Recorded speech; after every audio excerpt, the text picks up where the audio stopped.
In 2020, Number 9 dropped one of the worst collabs of the year, but it took them collaborating with Supreme in 2025 to force Takahiro Miyashita to claim his child back.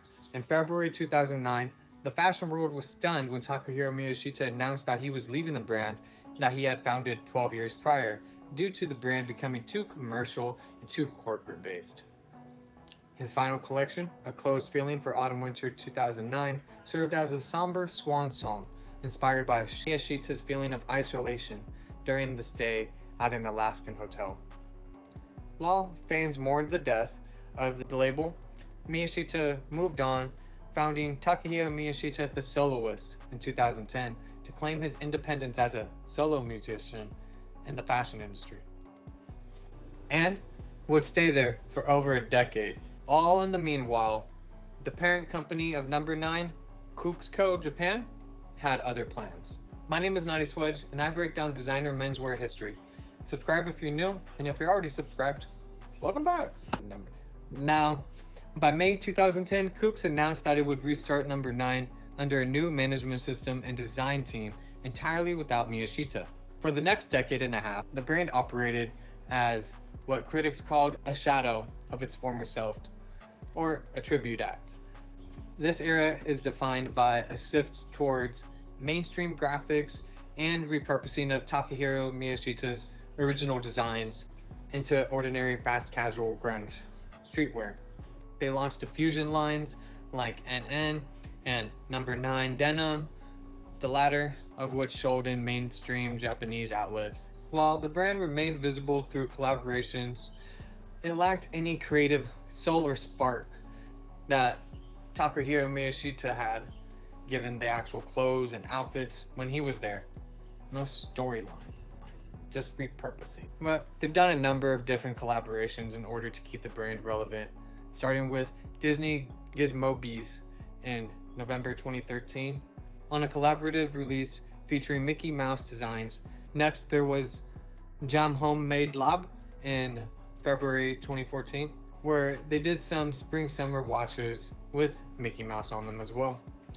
In November 2016, they did a collaboration directly with Disney on a full Number 9 X Disney collection. And then they later had some more Mickey Mouse t-shirts. There's just a lot of Mickey Mouse and Disney collaborations. Just like a whole lot. And then in May and June, there were even more Mickey Mouse t-shirts that dropped, followed up by the Sabotage collab in January 2020, with the sneaker customizer working on a co-designed bold-face branding for Spring-Summer 2020 collection. And this is the awful collection I was talking about, God Selection XXX, also in January 2020. But this partnership includes the tribal camouflage print on bear bricks and on hoodies. It was supposed to be reminiscent of Autumn Winter 04 Give Peace a Chance tribal camo that was pretty prominent throughout the whole collection, but it looks like a really bad fake in my opinion, with the shitty XXX box logo, with the last collab being in Supreme from 2025. Kooks partnered with Supreme in 2025, obviously for high profile collaboration, just like with all those Disney ones. This collaboration dropped throughout 2025, with the debut being in August, and then it dropped again in October. They did the final drop December 11th. The overall collaboration featured Mickey Mouse graphics again, and parodies of the visual comedy logo, which Miyashita originally introduced in the early 2000s. Takahiro Miyashita was reportedly none too pleased and felt great chagrin over these releases.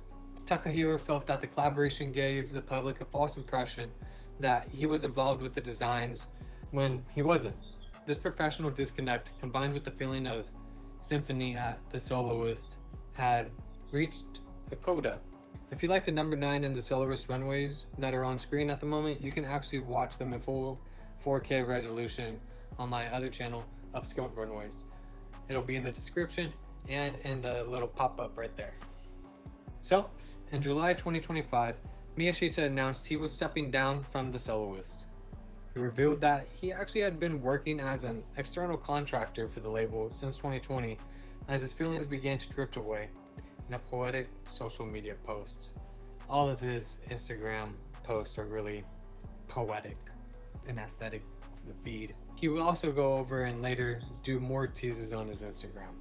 He was ready to reclaim the name that he felt was his life. Another difference in the new number 9, as said by Takahiro Miyashita himself, is definitely going to be different from the soloist. Something more impulsive that will bring out more of my inner self.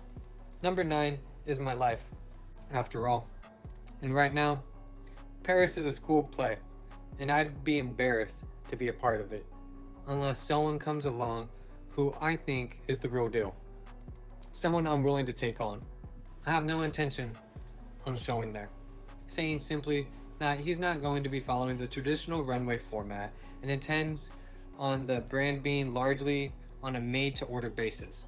In the first drop that actually happened on September 9th, number 9 day of 2025, featured graphic tees with rock icons Patti Smith and Ian Curtis, paired with quotes from the poet Arthur Rimbaud, priced as luxury items. The collection sold out quickly, showing an ample appetite for some true number 9 with soul behind it. Thankfully, eBay has sponsored us, so I'll be able to have pieces from the number 9 by Takahiro Miyashita in the description below for you guys, since they sold out. As Takahiro reclaimed number 9, Kooks Co. remained publicly silent. Opting for a business as usual strategy, they continued operating their version of number 9 as a separate label, doubling down on archival reprints and major collaborations. However, the only mention or response to number 9 by Takahiro Miyashita would actually be from a press release from Supreme. They included an explicit disclaimer stating that the collection was done independently and separate from Takahiro Miyashita's new brand on their website. But like I said, as far as Kooks Co. Japan, they're just still doing their own thing. Today, 2 versions of number 9 coexist. Number 9, owned by Kooks, which is just a corporate entity that redoes what Takahiro Miyashita used to do back in the early 2000s. And then there's number 9 by Takahiro Miyashita, which is ran by the original founder, Takahiro Miyashita. P.S. Takahiro Miyashita said publicly that the labels on the new print, on the new shirts, are in cursive, so you can assume anything without his cursive font is not designed by him. He said it. Just want to let you know. But thank you for getting this far, and now you can confidently say you know more about number 9 than most people, and you can actually know the difference between the 2 number 9s. If you like this video, leave a like and subscribe. It only takes like 5 seconds, and that way I know if you like this type of content, and so you know when I drop another video. But till then, stay smooth, stay hydrated. Peace.